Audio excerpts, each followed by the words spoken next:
নমস্কার বন্ধুরা, আমার চ্যানেলে আপনাদের স্বাগত। আজ আমি আপনাদের সাথে শেয়ার করব সাবু ছানা এবং পাকা আম দিয়ে তৈরি একটি পায়েসের দুর্দান্ত রেসিপি। তো চলুন ঝটপট সময় নষ্ট না করে দেখে নেওয়া যাক রেসিপিটি। আর হ্যাঁ, পুরো ভিডিওটি কিন্তু দেখার অনুরোধ রইল। তো এর জন্য প্রয়োজন ছানা। এখানে আমি 500 দুধ থেকে ছানা বার করে নিয়েছি। ছানাটা কিন্তু আমি একদম মিহি করে মেখে নিইনি, একটু এভাবে ভেঙে নিয়েছি। দেখুন, একটু ছোট ছোট টুকরো করে এভাবে একটু ভেঙে নিয়েছি জাস্ট ছানাটা। আর এখানে আমি 1 কাপ মতো দুধ গরম হতে দিয়েছি। তার মধ্যে দিয়ে দিচ্ছি 1 চামচ মতো ঘি। ঘি যদি আপনারা খেতে পছন্দ না করেন তাহলে ঘিটা স্কিপ করতে পারেন। ঘিটা ভালো করে দুধের সাথে মিশিয়ে নিতে হবে। এরপর এর মধ্যে আমি দিয়ে দিচ্ছি চিনি। চিনিটা নিজেদের স্বাদ অনুযায়ী দেবেন, যতটা মিষ্টি পছন্দ করেন সেই অনুযায়ী মিষ্টিটা দেবেন। আর এখানে আমি 3 চামচ মতো সাবু ভিজিয়ে রেখেছিলাম 3 ঘন্টা মতো। 3 ঘন্টা ভিজিয়ে রাখার জন্য দেখুন সাবুটা কিন্তু গলে গেছে। এবার সাবুটা এই ফুটন্ত দুধের মধ্যে দিয়ে দিচ্ছি। সাবুটা আগে থেকেই ভিজিয়ে রাখবেন, তাতে সাবুটা তাড়াতাড়ি গলে যাবে। সাবুটা দিয়ে দুধের সাথে ভালো করে মিশিয়ে নিচ্ছি। পুরো রান্নাটা আমি মিডিয়াম টু লো স্টিমে করছি এবং এটা কিন্তু অনবরত নাড়তে থাকতে হবে, না হলে নিচে ধরে যাবে। তো সাবুটা কয়েক মিনিট দুধের সাথে নাড়তে চাড়তে দেখুন সাবুটা কিন্তু একটু গাঢ় হয়ে গেছে।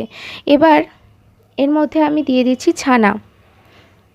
ছানাটা আমি দিয়ে দিয়েছি, দিয়ে ভালো করে দুধের সাথে মিশিয়ে নিচ্ছি।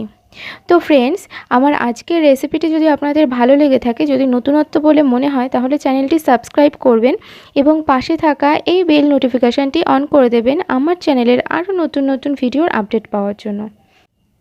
আর এই পর্যায়ে কিন্তু এটা অনবরত নাড়তে থাকতে হবে, না হলে নিচে ধরে গেলে একটা বাজে গন্ধ হয়ে যাবে। এর মধ্যে আমি দিয়ে দিচ্ছি এলাচের দানা। এলাচ থেকে আমি এর দানাটা বার করে নিয়েছি। আমি একটা এলাচ ব্যবহার করেছি একটা সুন্দর ফ্লেভারের জন্য। তো এটা অনবরত নাড়তে নাড়তে দেখা যাবে এটা কিন্তু অনেকটা গাঢ় হয়ে যাবে। দেখুন, এটা কিন্তু দেখেই বুঝতে পারছেন যে এটা কিন্তু অনেকটাই গাঢ় হয়ে গেছে। দেখুন, অনেকটাই গাঢ় হয়ে গেছে।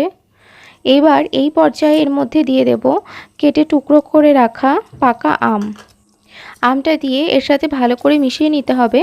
আর এটা 2 মিনিট মতো ফুটিয়ে নিতে হবে। 2 মিনিট ফুটিয়ে নিলেই এটা তৈরি হয়ে যাবে। আমটা দিয়ে বেশিক্ষণ এটাকে ফোটাতে হবে না।